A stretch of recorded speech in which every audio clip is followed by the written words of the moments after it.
Assalamualaikum warahmatullahi wabarakatuh. Waalaikumsalam warahmatullahi. Bismillahirrahmanirrahim. Alhamdulillahi rabbil alamin. Wassalatu wassalamu ala asyrafil anbiya'i wal mursalin wa ala alihi wa sahbihi ajma'in. Subhanaka la ilma lana illa ma 'allamtana innaka antal alimul hakim. ولا حول ولا قوة إلا بالله العلي العظيم. رب اشرح لي صدري ويسر لي أمري واحلل عقدة من لساني يفقه قولي. رب يسر ولا تعسر يا كريم. أما بعد.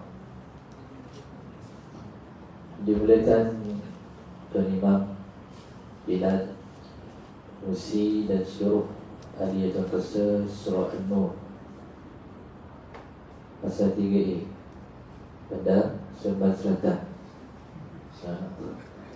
Teknik pun saya mengingatkan, tak tahu kenapa Dia banyak BSS lah. Betul ke BSS kan? Jodoh pun dengan KL dan Selangor tu kan. Baik. Khususnya yang saya berikan tuan-tuan dan perempuan, muslimin-muslimat, ibu-ibu, ayah-ayah, sidang jemaah yang dirahmati Allah sekalian. Sebenarnya kita syukur kepada Allah Ta'ala kerana pertemuan malam ini dah minit dah diatur kan? Alhamdulillah Allah Ta'ala izinkan untuk saya sampai dengan selamat. Tengok dulu waste tadi kan, esok cuti petang tadi dah banyak kereta lah kan? Elok nak exit Senawang tadi ada satu major accident 3 buah lori. Ujung dia tak berintap kan, jadi lepeh lah kan. Ada rezeki lah kita jumpa orang ni. Alhamdulillah. Tuan dan perempuan yang dirahmati Allah sekalian, ya, saya tak sedar kalau dulu kereta akhir kita bertemu dulu, saya cerita tentang Ma'al Hijrah dan Muharram. Ini dah masuk bulan yang kedua Safar. Bang boleh Maghrib ni masuk 19 Safar. Oh cepat tuan ya, dah nak habis dah bulan yang kedua. Tak bagi dia masuk bulan-bulan Rabiul Awal, Rabiul Anwar, ya, bulan tahun kelahiran junjungan Nabi sallallahu alaihi wasallam yang kita nanti-nantikan. Ya, orang macam-macam program maulid sebagainya, itu bagus. Ya, mengingati insan yang paling mulia. Malam ni kesempatan yang ada ni saya nak kongsikan dengan tuan-tuan semua sebagai qadimahnya lah, ya, qadimah daripada kitab Mughni Al-Muhtaj karangan Al-Syekh Syamsuddin Muhammad bin Al-Khatib Asy-Syarbini ataupun Muhammad bin Muhammad, Ahmad bin Muhammad, itulah antara nama dia, ya. Gelaran yang masyhur dia Syekh Khatib Syarbini. Okay. Beliau ni seorang yang alim, soleh, abid, hebat dia. Ya. Kitab yang dia karang itu daripada kitab asal oleh Imam An-Nawawi, daripada Matan Minhajul Talibin. Imam Nawawi yang wafat pada tahun 676. Lama dah kan. Hebatnya Imam Nawawi kan, kitab dia tahun 600 lebih. Jadi zaman demi zaman muncullah, ya, ulama, ya, yang berbeza-beza zaman ni tadi mensyarahkan ataupun menghuraikan kitab yang dikarang oleh Imam An-Nawawi rahimahullah. Seperti yang kita maklum, kitab ulama yang terdahulu ni selalunya tak panjang tuan. Dia jilid dia tak banyak, 1 jilid, 2 jilid, tapi padat kan. Payahlah kita nak memahaminya. Itulah usaha ulama yang zaman yang terkemudian, mereka yang menguraikan dengan sangat jelas dan detail huraian. Ini antaranya kitab Mughni Al-Muhtaj yang ada 4 jilid. Okay. Yang tu ada tajuk berkaitan dengan solat. Baik. Syekh Khatib Syarbini ni orang Mesir lah tuan. Dia Qahirah. Syirbin tu kampung dia lah. Contoh kan sobat, macam itulah. Okay. Dia di Mesir. Dia ni ahli ibadat. Kalau kita tengok kata para ulama tentang dia ni, dia ni kalau tak mengarang kitab, mengajar ataupun baca Quran ataupun solat. Tak baca Quran, solat. Baca Quran, solat. Itu yang beliau tuan. Dan sangat kuat beribadat. Inilah dia tak nak buang masa. Kan? Masa tu sangat penting. Itulah kita. Jangan membuang masa. Kan? Itu para ulama ni rehatnya mereka tu bila mati. Kan? Tengok tak ponik pun kan? Memang ponik kan? Badan tu memang relatif. Tapi rehat yang sebenarnya tu di dalam kubur mati. Jadi dah meninggal. Kan? Itu juga lah dengan kita. Sebab tu kan orang kata alhamdulillah dah selesai semua, dah boleh rehat. Saya tak pada setuju lah. Tak bersetuju. Sebab apa? Dalam surah Al-Insyirah, Al-Nashrah dekat, Allah Ta'ala sebut apa, buat satu kebaikan, buat kebaikan lain. Dan tak ada waktu berehat. Tak ada waktu untuk berehat. Kalau tak habis, bila berehat? Saya akan jawab, mati itu rehat lah. Tak siapa nak kacau dia kan. Mati itu rehat lah. Baik, kita tengok macam ni lah. Billionaire Elon Musk yang Tesla. Betul ke nama dia? Musk kan, yang buat kereta Tesla kan. Dia kata, aku bekerja satu hari 16 jam, seminggu 7 hari. Maknanya hari-hari dia kerja. Setahun 52 minggu. Maknanya dia tak ada cuti. Kan? Tengok kekayaan dia tu kan. Satu hari berapa juta dia punya pendapatan dia. Kan? Jadi bila orang lain, dia kata bila orang lain tengok kekayaan ni, orang kata dia ni berasa baik. Kan berasa baik. Tengok usaha dia tu. Dia bekerja satu hari 16 jam sungguh-sungguh. Seminggu 7 hari dia kerja. Maknanya hari-hari dia kerja. Setahun 52 minggu. Maknanya tak ada cuti. Jadi layaklah untuk dia dapat apa yang diusahakan tu kan. Itulah kita kena bersungguh-sungguh. Baik. Jadi Syekh Khatib Syarbini ni memang hebat orang dia kan? Ahli ibadat. Kalau bila masuk bulan Ramadan kan, dan bila nampak nak bulannya, bermulanya Ramadan, baru dia pergi ke masjid di iktikaf. Bila dia akan keluar daripada iktikaf di masjid? 1 Syawal baru dia keluar. So bulan iktikaf dekat masjid. Punya kata ahli ibadat lah. Dia boleh buat ibadah haji di Makkah tuan-tuan, daripada Mesir tu pergi Makkah jalan kaki. Bayangkan jauhnya tu kan. Naik kapal terbang tu 3 jam kan. Dia tak naik kenderaan melainkan kalau dah terlampau penat. Terlampau naik warna letih begitu, barulah dia naik kenderaan. Ya. Tu kan, kuda tu. Okey. Itulah gigih. Dan kalau kita tengok kitab yang dia karang kan, bukan dia nak buat benar pun. Cuma bila dah desakan ulama, para ahli ilmu yang lain kata, buat karanglah kitab, buat itu, buat itu. Sebab ilmu yang dia ada tu kan, orang dah dosa dia, dah tengok keperluan begitu. Dia nak buat tu pun dia minta bantuan, petunjuk daripada Allah Ta'ala. Itu perkara yang kena kita jangan tinggal apa tu tuan.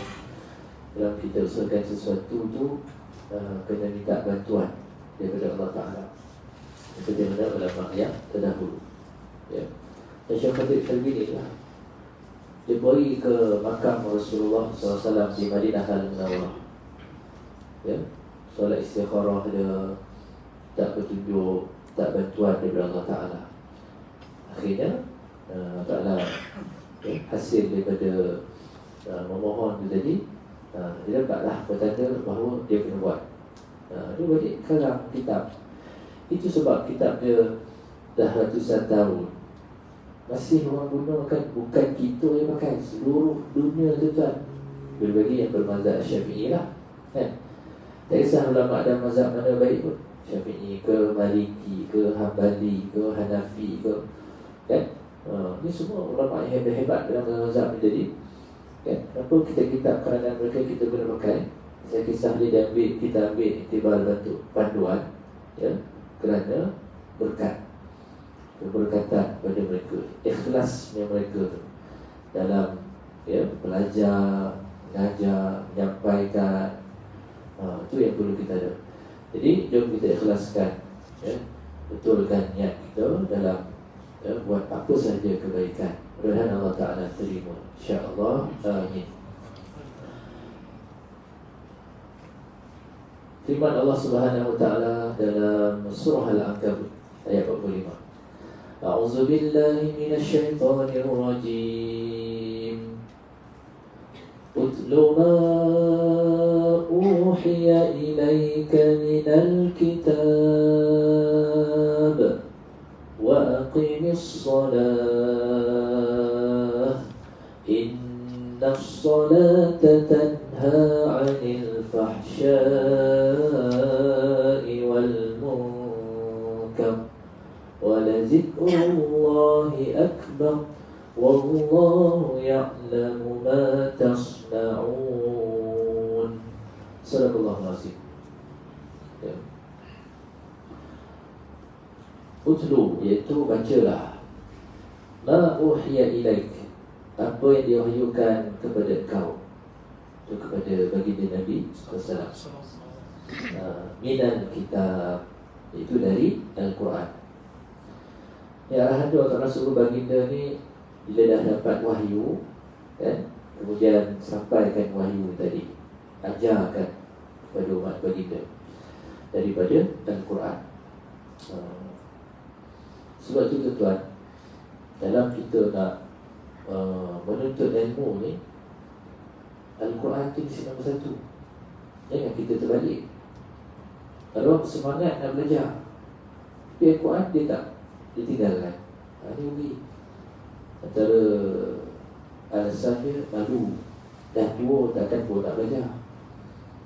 Ni ada seorang veteran ni, 60 lebih umur, kan, dan anak dia suggest guru sekian-sekian untuk ajar ayah dia ni, dan pakcik dia ni tak reti baca Al-Quran. Kalau baca Yasin ramai-ramai itu pun dia baca Yasin yang tulisan Melayu tu kan, kerja dalam bumi tu, kan. Nak-nak dia macam-macam ustaz lah, dia kata ni ustaz belajar, semua dia reject. Hari ni tadi dia bagi nama saya pula, dan tak tahulah apa cerita dia kan. Saya kata boleh, saya kata saya akan ajar dari Iqra. Boleh ikut ustaz? Boleh. Boleh tak boleh lah, kan.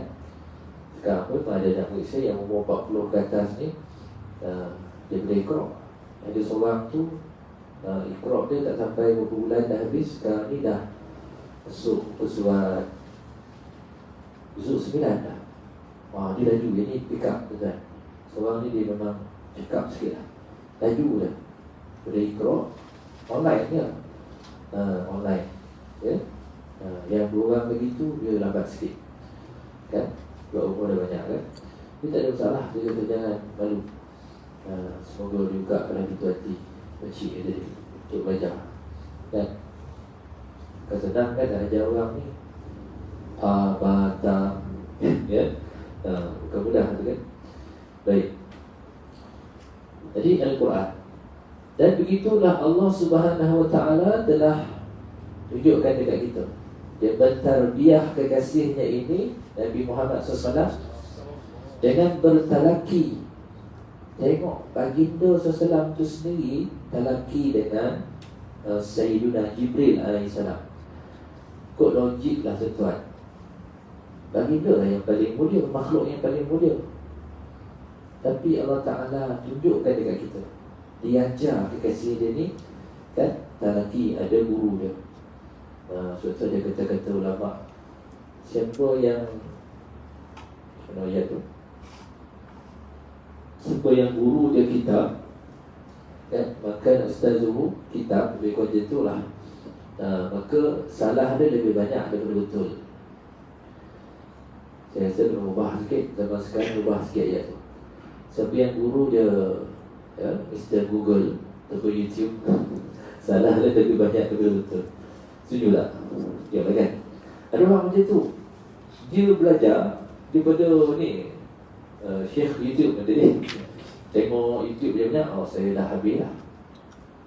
Itu masalah. Tidak ada masalah untuk gunakan Google ke YouTube semua sebagai untuk dapatkan capaian. Itu okey. Adapun untuk kita, ya, menuntut tadi kena berguru. Okey. Contoh kita nak cari fatwa. Kenapa contoh orang tanya, Ustaz boleh tak kalau saya semayang qadha ni lepas waktu asar, contoh kan? Cari apa kata ahli fatwa Bismillah Selangor wilayah, tengok kan, boleh lah cari. Dia ada pautan dia kan. Oh ni dia, sembahyang lepas subuh, lepas asar tak boleh, kecuali sembahyang bersebab. Tahu lagi kita jawab kan, ni kita sembahyang tahiyatul masjid contohnya, boleh lah lepas asar ke subuh kan. Sembahyang qadha lagi tak boleh, sebab kita dah tertinggal solat yang fardu ni dalam waktu dia, waktu dah habis. Dia tak boleh kita bertambah-tambah. Sebab tu kena bersegera. Dan kalau kita berada di Makkah, itu tak ada larangan. Sembahyanglah bila masuk pokok kau lah, bila nak sembahyang subuh, biasa sebelum dia anytime. Itu lebihnya Makkah Mukarramah dia tu, dia kan Masjidil Haram tu kan. Kan? Baik, itu contoh. Okay? Dia kena berguru, kena berterapi. Walaupun yang pertama mesti Al-Quran. Tengoklah mana-mana ulama muda-muda mesti Al-Quran, belajar Al-Quran, hafal Al-Quran. Kalau tak hafal sekalipun, tuan-tuan apa semua, sekurang-kurang boleh baca. Bila buka tu boleh baca kan? Jangan bila buka terkiar-kiar muka surat pun tak jumpa. Rupalah warna kan, cikgu surat terkiar-kiar apa cikgu pun, cikgu surat tak jumpa dah. Kita buat warna tu, ya. Baik, Al-Quran pun tu. Nombor 2, dalam ayat yang saya baca tadi, Allah Ta'ala sebut wa aqimis solah, dan dirikanlah solat. Kerana apa? Solat yang didirikan ni, inna solata, sungguhnya solat yang kita dirikan, tanha anil fahsya wal munkar. Dia dapat mencegah kita daripada perbuatan keji dan munkar. Dia halang diri kita daripada buat dosa kecil ataupun dosa yang besar. Itulah itu yang kita nak tu.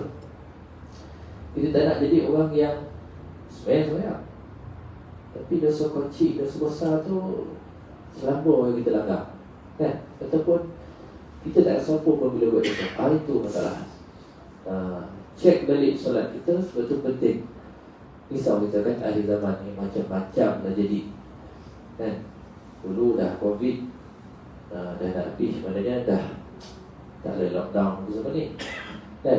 Muncul pula yang terbaru ni, hedonism, hiburan yang melampau pula kan. Satu konsert, satu tiket yang dijual juga bukan murah, bukan RM10 tu tak, RM800, RM800, RM2,000, RM3,000 pun ada. Sold out. Dia buka waktu tu sejam lah, sold out, habis. Dulu kalau suruh buat tiket dengan kuliah, tiket RM10, sampai RM10 pun cukup dah. Tak ada orang datang. Apa bodoh kau nak bayar RM1. Okey, itu RM1 murah kan. Ya. Padahal ilmu ni lebih penting daripada hiburan tadi kan. Okey. Baik.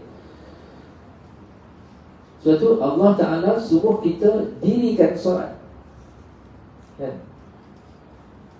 Kerana itulah dalam Al-Quran tidak ada satu pun perkataan yang Allah Ta'ala gunakan tunaikan. Dia tak kata tunaikanlah solat, tak. Tapi pilihan perkataan yang digunakan ialah dirikan solat. wa aqimus solah, wa iqamis solah, wa tuqimus solah. Semua perkataan dia dirikan. Dulu saya cari perkataan dirikan solat kan. Perkataan solat kan, dirikan. 55 perkataan. Itu dalam Al-Quran Android lah.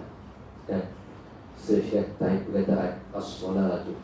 Itulah 55 result for as-solah. Ada beberapa banyak kan. Kemudian Allah Ta'ala sebut pula hasil solat yang didirikan dengan sempurna. Apa hasilnya? Dia bagi kekuatan dalam jiwa. Jiwa kita ni akan jadi kuat. Bila kuat jiwa ni tuan, barulah dapat tahan diri kita daripada melakukan dosa besar dan dosa kecil dengan sengaja dan dalam keadaan tahu terhadap perbuatan tersebut. Yalah, bodoh salah tuan. Tak kira kalau dosa kecil, kalau dosa besar ke. Kita tahu tak bodoh tu berdosa? Tahu. Kenapa kita langgar tak? Itulah tujuan. Jiwa tu tak kuat. Ya? Solat yang kita buat tu tidak mampu menahan daripada kita melakukan dosa-dosa kesalahan tadi. Itu sebabnya. Kan? Jadi kalau ada kekuatan ni, barulah seseorang tu dinamakan hidup beragama. Itu sebenarnya kan? Ini bermaksud solat ini satu ibadah yang khusus disyariatkan oleh Allah. Tujuan dia apa? Tujuan dia untuk kekal dan suburkan agama dalam diri. Itu Alhamdulillah majoriti kita lahir-lahir di Islam. Itu yang bersyukur tuan. Nikmat yang paling besar. Ya, Islam kita, beriman kita, Alhamdulillah. Nikmat yang usul, nikmat yang pokok dia. Kalau ranting tu banyak lah kan nikmat dia. Yang pokok itu, tunjang itu, tu beriman. Kan? Kita bersyukur. Cumanya sekarang ni macam mana kita nak supaya kekalkan nikmat tersebut? Iman ni tadi kan, kekalkan, bukan sekadar kekal, malah kita nak suburkan dia. Macam mana kita letak baju, kita tak naklah dia macam tu. Dia mesti makin rendang, makin rimbun, makin banyak buah dia. Macam tu kita nak. Islam ni macam tu lah dalam diri kita. Ini seperti mana disebut oleh para ulama yang terdahulu ya? Kita nak semakin subur. Taklah sekadar Islam pada nama. Tengok nama binti IC Islam, perangai macam ke Islam ni perangai. Betul tak? Dia macam tu kan? Malu kita tuan. Ini betul ke Islam? Macam bukan Islam lah. Gayur itu kan. Baik. Agama pula, keperluan yang paling penting. Agama paling penting. Ya, tujuannya untuk menjamin kelangsungan hidup di dunia dan di akhirat. Ini maksud sabda Rasulullah SAW, as-salatu imaduddin. Man aqamaha faqad aqama ad-din wa man tarakaha faqad hadama ad-din. Tengok dalam hadis pun Rasulullah sebut perkataan dia dirikan. As-salatu imaduddin. Solat itu tiang agama. Man aqamaha, siapa yang dirikannya, maka dia mendirikan agama. Siapa yang meninggalkannya, wa man tarakaha, maka dia mengutuhkan agama. Sama juga, bukan sekadar ayat Quran. Hadis Nabi SAW pun ya, perkataan yang digunakan ialah dirikan solat. Dia tak kata tunaikan solat ya. Hadis riwayat Baihaqi. Justru itu semua orang yang semayang, tuan-tuan dan perempuan, mestilah kita jadikan apa ya, kita jadikan mencegah daripada perbuatan keji dan mungkar. Itulah hasil yang kita perlu kita dapat melalui solat yang kita buat. Tanya diri kita, solat yang kita buat ni berhasil tak mencegah diri kita daripada melakukan dosa dan maksiat? Itu solatnya. Renung balik diri kita, muhasabah, dan nak tolak mata belakang, fikir balik. Kita akan dapat depan kan. Okay? Dan hasil ini, orang kata hasil solat diri itu dapat mencegah daripada perbuatan keji mungkar tu ya, hanya akan diperolehi apabila solat didirikan dengan sempurna, bukan hanya semata-mata kita tunai. Bukan kita hanya tunai sebab diperintahkan. Kan? Itu yang beza. Sebab tu tak heran tuan-tuan dan puan semua, kadang-kadang kita lihat, kan? Kita tengok, bukan kadang-kadang, banyak kali pun orang ni semayang, kan? Siap berjemaah lagi, bagi masjid surau, tapi hasil tu macam tak ada, kan? Maknanya apa hasil tadi? Mencegah diri dia daripada melakukan perbuatan yang keji dan munkar tu tak ada, kan? Tak nampak. Kemungkaran, dosa maksiat terus menerus dia buat, dengan sengaja pula tu. Maksudnya sengaja, dia tahu lah benda salah, kan? Dia tahu benda salah tapi dia langgar juga. Itulah dia.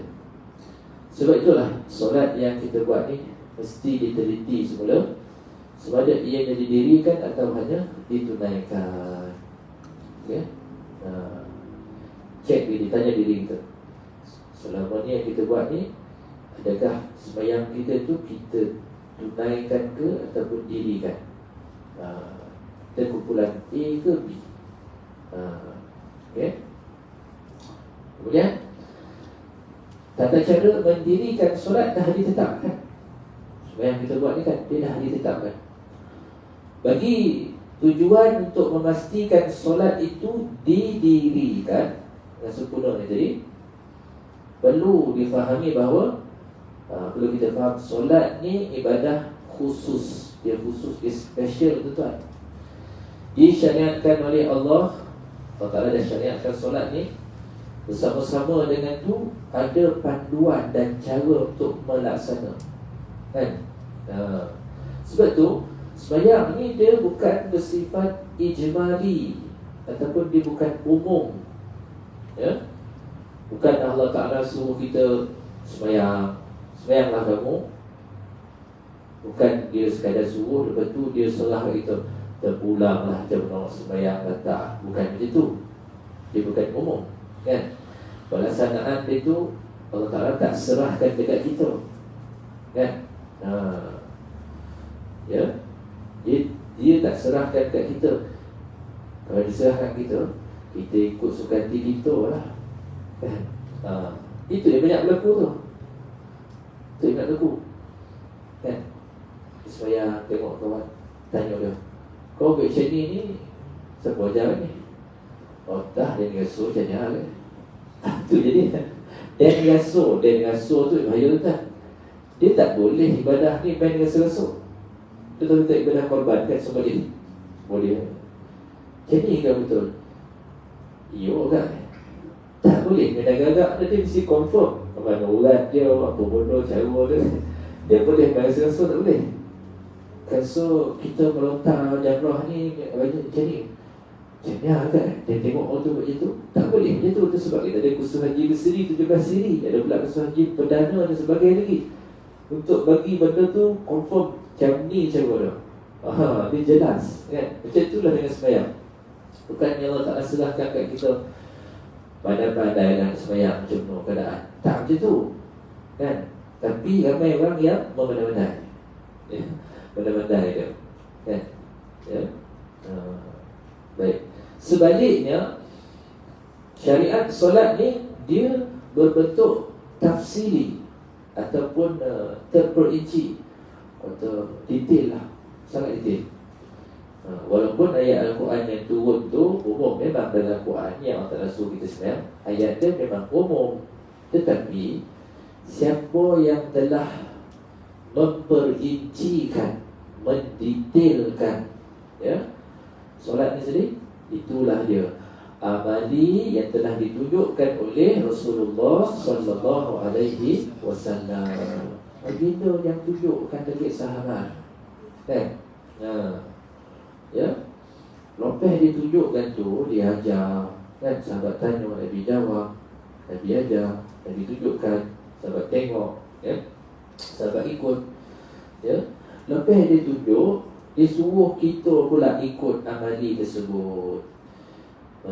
Seiringlah dengan sabda Rasulullah SAW yang berbunyi, sallu kama ra'aitumuni usalli.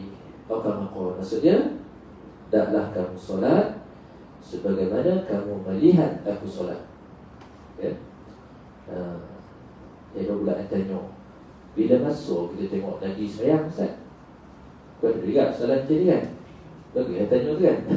Sebab tu kalau kita belajar hadis, sebab kerana itulah tak boleh, kerana itulah kena berguru. Kan ada orang dia buka, Sahih Bukhari buka dah, baca, saya khatam dah Sahih Bukhari, dia khatam dah, dia baca sendiri. Ini yang masalah ni. Dia tak boleh macam ayat Quran dah. Ayat Quran ni tak boleh kita buka, kita baca tafsir, kita tafsirkan sendiri, tak boleh. Kan salah nanti, kena buku. Macam tu dengan hadis. Kan? Sembahyanglah sebagaimana kau melihat aku sembahyang. Ada dia punya syarah dia, huraian dia. Melihat di situ, ya, termasuk juga kategori melihat ialah mengetahui.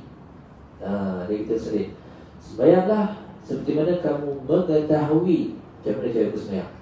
Bila kata tahu, tak semestinya tengok. Kalau tengok, sahabat tengok pada jumpa Nabi. Dan tabi'in pun tak payah tengok. Sebab yang sempat bertemu dengan Rasulullah para sahabat saja. Kan? Disebut sahabat tu orang yang hidup sezaman dengan baginda, bertemu dengan baginda, beriman dengan baginda, dan dia meninggal pun dalam keadaan beriman. Itu takrif sahabat. Kan? Kalau hidup sezaman, tak sempat jumpa, itu tidak disebut sahabat. Kan?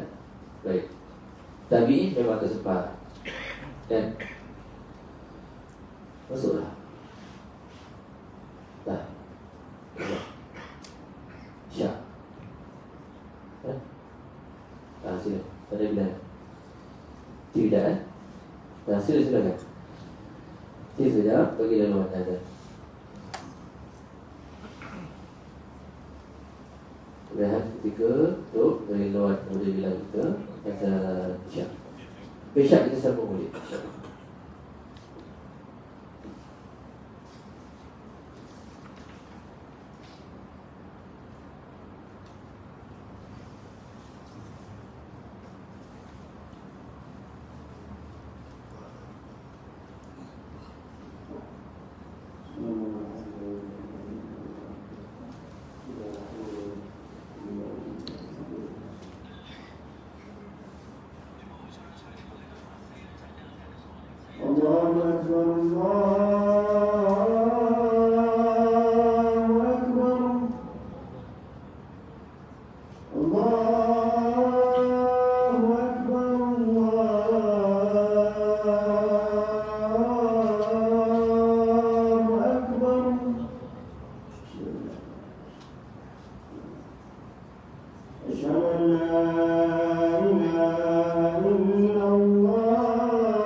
أشهد أن محمدا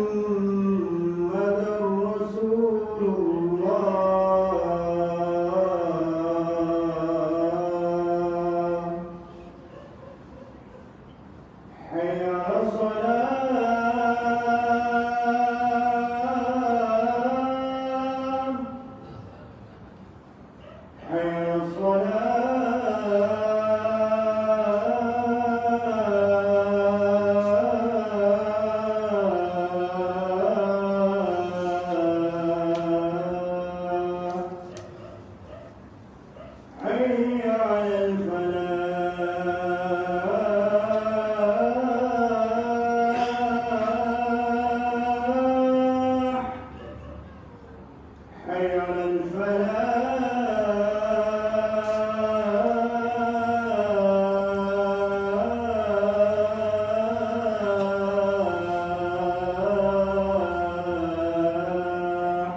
Alhamdulillahirabbil alamin wassalatu wassalamu ala asyrafil anbiya'i wal mursalin wa ala alihi wa sahbihi ajma'in, amma ba'd.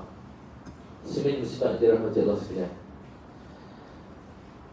Ya, amali hadis yang saya sebut tadi kan.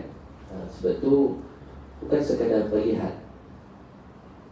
Kalau takat melihat amali solat baginda, para sahabat dia lah yang boleh melihat. Tapi termasuk yang dimaksudkan ra'aitumun itu ialah mengetahui. Macam mana cara kita tahu? Dengan kita belajar, kita berguru, kita bertalaki.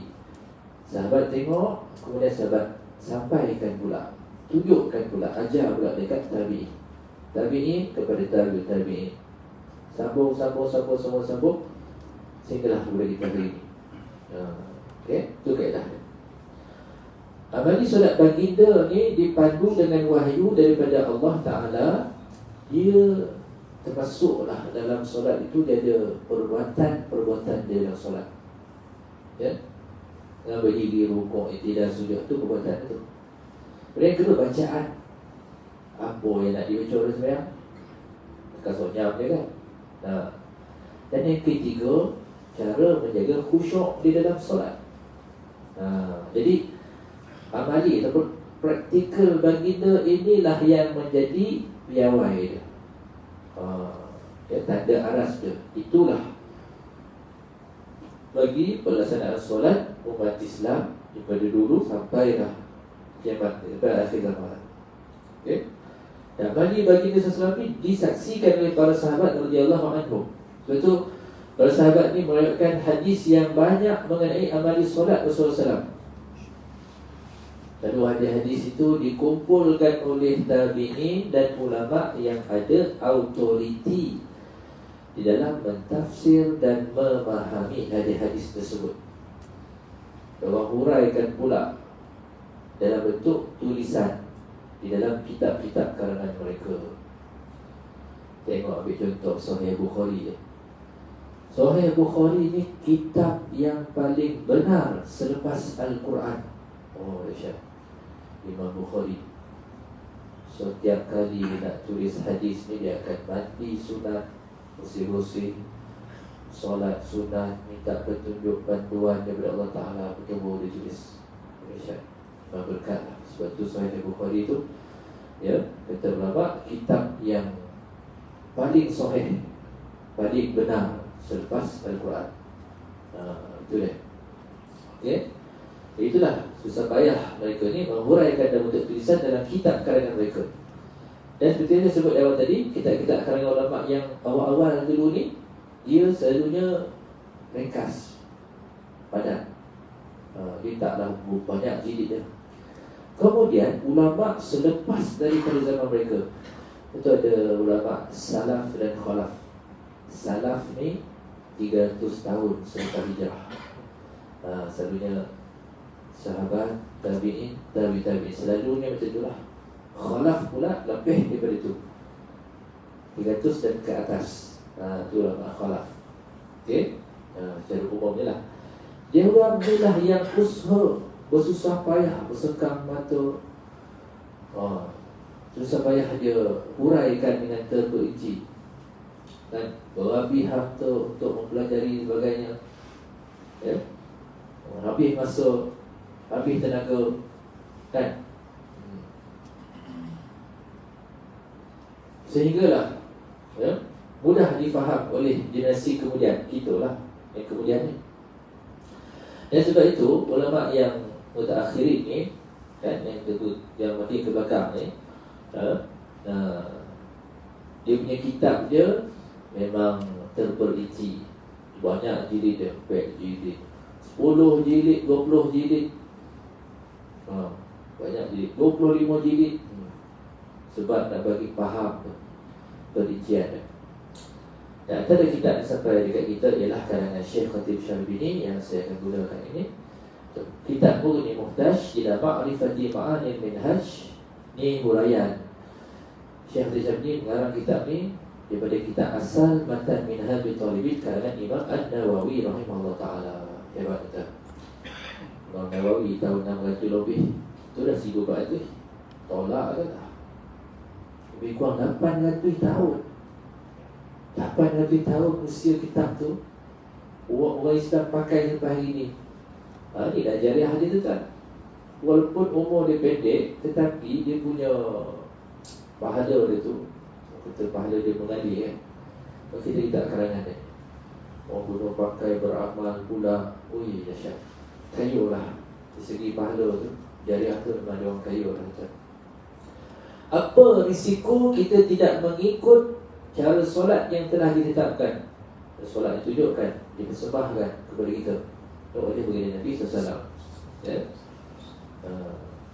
Kalau tak ikut cara yang ditetapkan oleh nas syarak dan diistibatkan hukumnya para ulama mujtahid ialah sama ada sembahyang itu sah tetapi ditolak oleh Allah. Sah-sah tapi Allah Ta'ala tolak. Apa jadi? Tidaklah. Sebab itulah kebanyakan solat ini tak mampu mencegah daripada perbuatan yang keji dan mungkar. Kan? Itu dah. Ya? Ataupun risiko yang kedua, sembahyang tu langsung tidak sah di sisi syarak, lagi parah. Langsung tidak sah. Dan risiko ni dah dibagi warning dah oleh Rasulullah SAW. Dan sabda baginda, "Man lam tanhahu salatuhu 'anil fahsya'i wal munkar lam yazdad min Allah illa bu'da." Atau kama qala, siapa yang sembahyang dia tidak mencegah diri dia daripada perbuatan keji dan mungkar, maka ia hanya bertambah jauh daripada Allah. Riwayat Ibnu Jarir. Na'udzubillah min zalik. Tak, kita tak edit je. Kita ingat kita. Sembahyang. Sedekah. Zakat. Tapi aurat buka sana sini, bergelek semua. Kan? Contohlah. Kita takut macam tu. Ya. Ini mudah-mudahan solat yang dibuat tu akan mencegah daripada melakukan perkara tersebut, perkara tidak baik. Juga dalam hadis baginda, kam min qa'imin hazzuhu min salatihi ta'ab wan nasr. Maksudnya berapa ramai orang yang sembahyang, hasil yang mereka dapat daripada sembahyang hanyalah penat berdiri. Lewat Ibnu Majah. Dia berponek dah berdiri, rukuk, duduk semua kan. Dah dapat ponek dah. Ya. Itu amaran, warning yang diberikan. Sebab tu dalam mentafsirkan perkataan lalai dalam ayat surah Al-Ma'un ayat 4 dan 5. Surah ni kita semua selalu baca dan kita hafal pun. Auzubillahi minasyaitanir rajim. Fawailul lil musallin alladzina hum an salatihim sahun. Maksudnya cilakalah orang yang solat. Kalau orang yang tak pernah tahu maksud dia kan kata pelajar dia mana apa no sembahyang pun dicelaka ni. Habis tak sembahyang apa basuh kita nak sebut kan? Ya. Cilakalah orang yang solat allazina hum as-salatihim sahun, iaitu mereka yang terhadap solat mereka lalai. Baik. Lalai sahun. Kan? Yang dikatakan cilaka tadi. Kita tengok. Dia ayat ni bagi saya menjawab persoalan. Kita kata apa tanda ras kita nak jadi kumpulan orang yang mendirikan solat? Kita tak nak geng yang menunaikan solat. Kita nak masuk dirikan solat. Ini dia punya jawapan. Ya, mengambil daripada Al-Hafiz Al-Imam Ibn Katsir rahimahullah. Dia kata Al-Hafiz pakal itu kan. Maknanya dalam kepala itu kurang 100,000 hadis. 100,000 dia kurang macam tu lah. 100,000 dah tak payah 100,000 tu tuan. Dapat apa tadi 42 hadis Imam Nawawi yang kita belajar tu pun tu cukup ada lah tu. Ini belajar hadis 40 pun tak kata-kata nak hafal 100,000 hadis. Ini mana syak ni. Jadi dalam Imam Ibn Katsir, ya, yang dimaksudkan sahun lalai dalam ayat tadi, ni dia punya, kita punya tanda aras dia. Nombor 1 kata dia. Tengok dekat diri kita ada tak orang yang berdiri kat solat yang kita tak rasa kita lalai tadi. Nombor 1, lalai dimaksudkan dengan tidak mengerjakan sembahyang di awal waktu. Lalu lambat, asyik ujung. Itu syarat awal waktu. Ya. Dan kalau kita kategori awal, alhamdulillah selamat lah. Sekali lewat tu besok lah kan. Jalan jam, hujan ke apa, besok. Jangan hari-hari lewat. Kena berhenti. Syarat nombor 2, lalai maksudkan dia tidak buat segala rukun dan syarat solat seperti mana ditetapkan. Rukun solat yang 3 oleh tuan. Tak cukup sekadar kita belajar time sekolah dah dulu. Kono kita ulang kaji balik. Kan? Ulang kaji. Tak cukup sekali je. Kau tengok kegigihan ulama-ulama terdahulu. Imam An-Nawawi, Al-Ghazali, nama-nama yang besar itu tuan. Dia ulang kaji satu mata pelajaran tu bukan sekali, bukan 2 kali. Kan dia mengulang sampai 400 kali.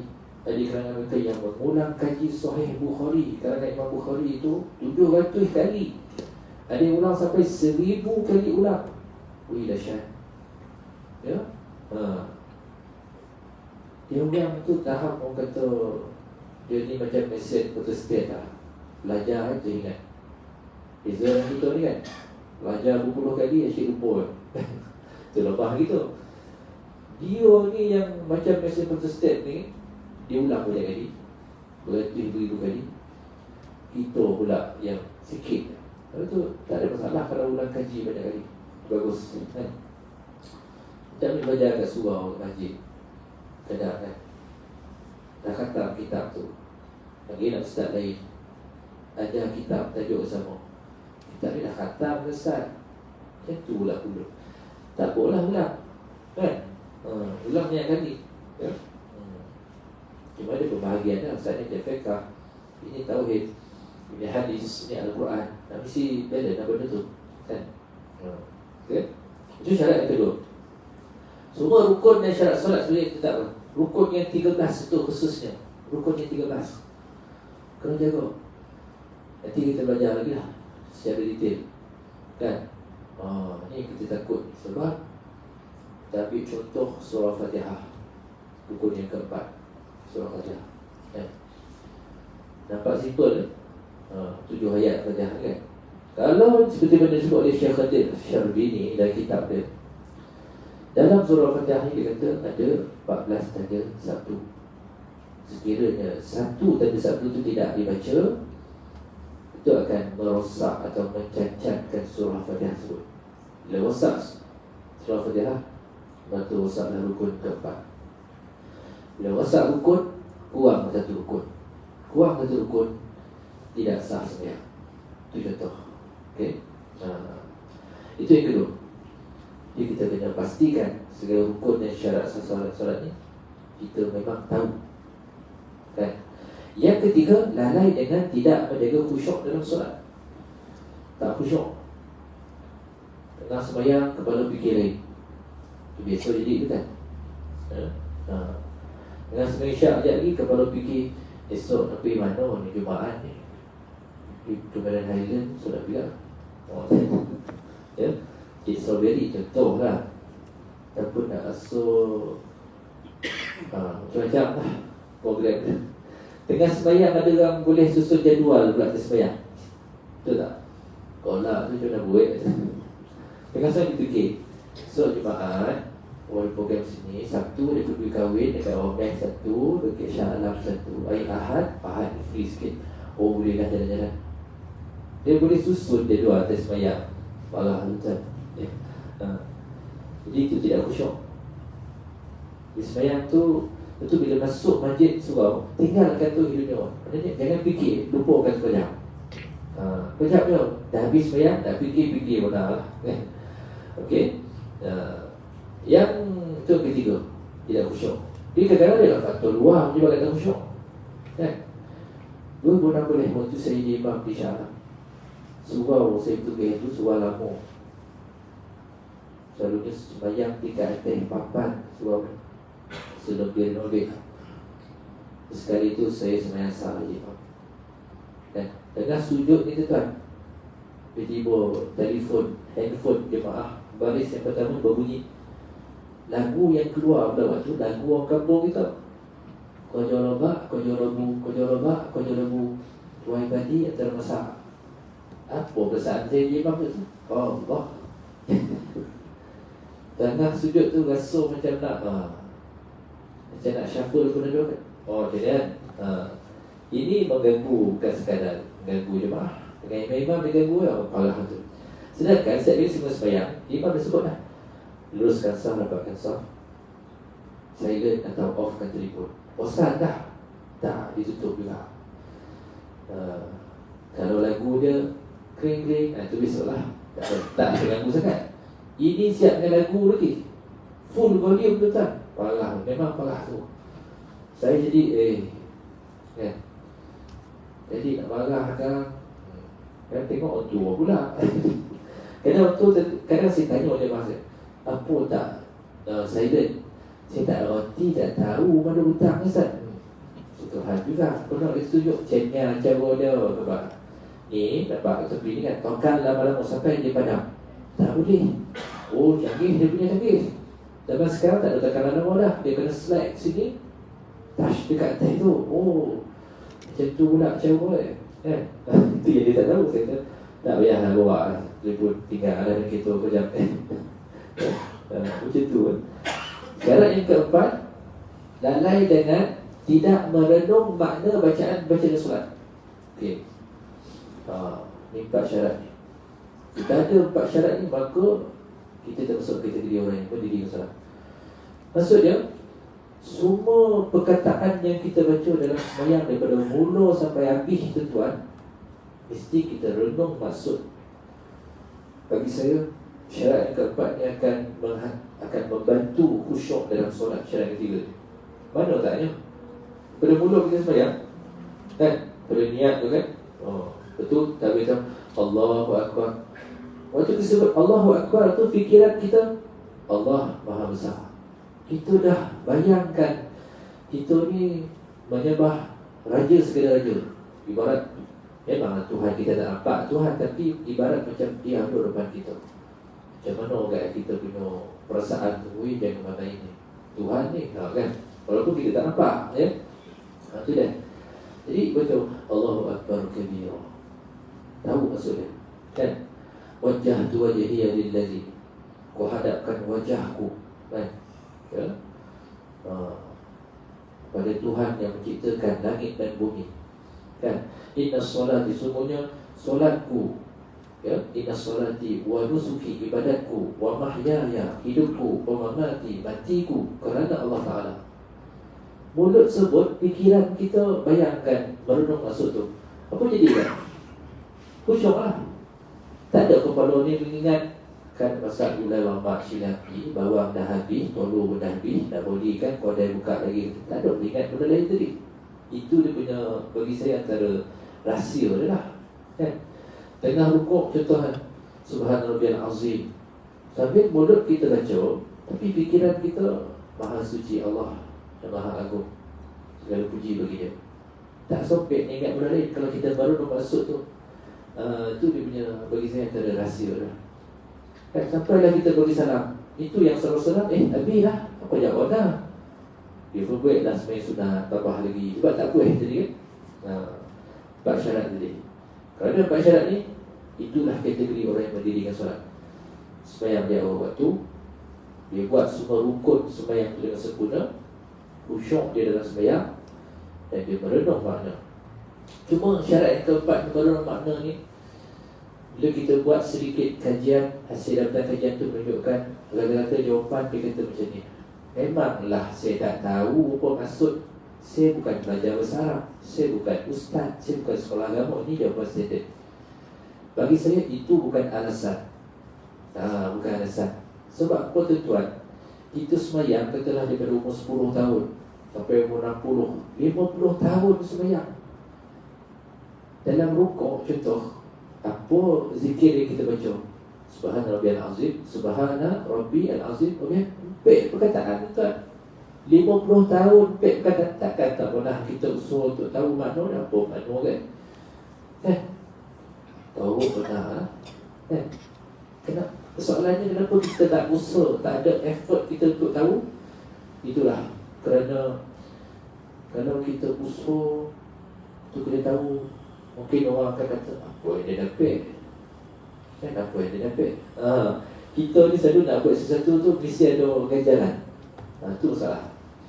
Tapi cuba kalau dunia kan, cuba kalau dunia, tengok kita punya usaha tu kan, kau ni berio belajar bahasa putih ni apa kodoh ni, memanglah nanti senang dapat kodoh. Untung-untung dapat kodoh dekat overseas. Contoh kan, macam mana bagi anak Arab kita belajar tu, pagi petang siang malam menghafal, tengok baca surat khabar, artikel, belajar grammar, cari guru, study group.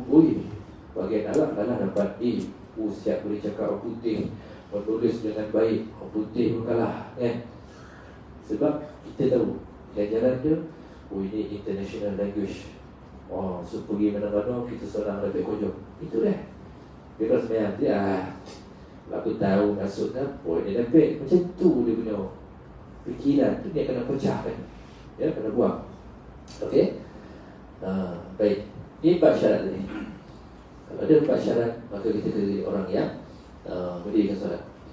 Sebab tu mendirikan sembahyang ini diperlukan panduan yang muktabar, lengkap dan diyakini untuk mengelakkan daripada risiko laknat dan luput hasil solat sepatutnya. Maka pelaksanaan solat perlu dipadu dengan panduan yang muktabar.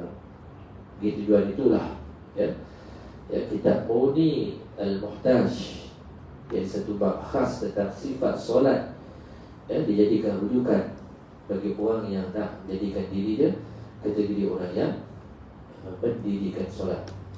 Okey.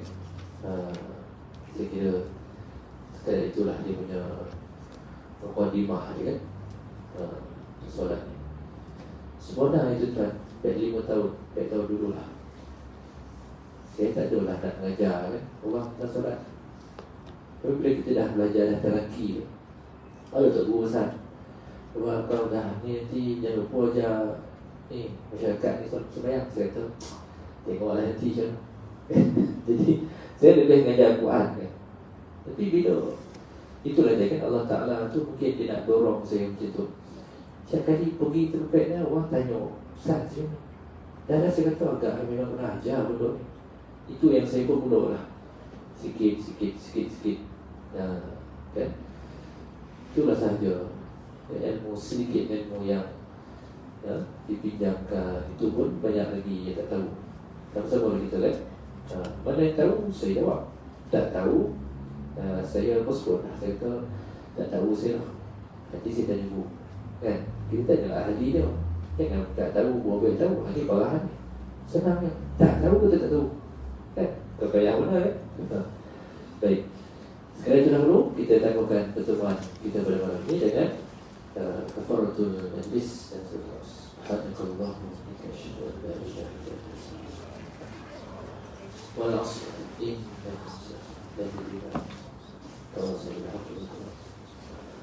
أعوذ بالله من الشيطان الرجيم. بسم الله الرحمن الرحيم. الحمد لله رب العالمين، والصلاة والسلام على أشرف الأنبياء والمرسلين وعلى آله وصحبه أجمعين. Ya Allah, Ya Rahman, Ya Rahim, jadikanlah kami orang yang sentiasa ikhlas dalam melakukan amalan yang soleh di dunia ini, Ya Allah. Ampunkanlah semua dosa dan kesalahan kami. Kurniakanlah kepada kami ilmu yang bermanfaat, rezeki yang halal dan yang Kau berkati. Terima segala amal kami di dunia ini, Ya Allah. Ya Rahman, Ya Rahim, Engkau mudahkanlah kami urusan perjalanan kehidupan kami di dunia ini, Ya Allah. Jadikanlah kami adalah hamba-Mu yang soleh dan solehah. Peliharalah iman dan akidah kami, Ya Rahman. Peliharalah zuriat dan keturunan kami. Jadikanlah kami orang yang sentiasa mendirikan solat, bukan hanya menunaikannya. Kuatkanlah jiwa kami ini dengan solat yang kami dirikan.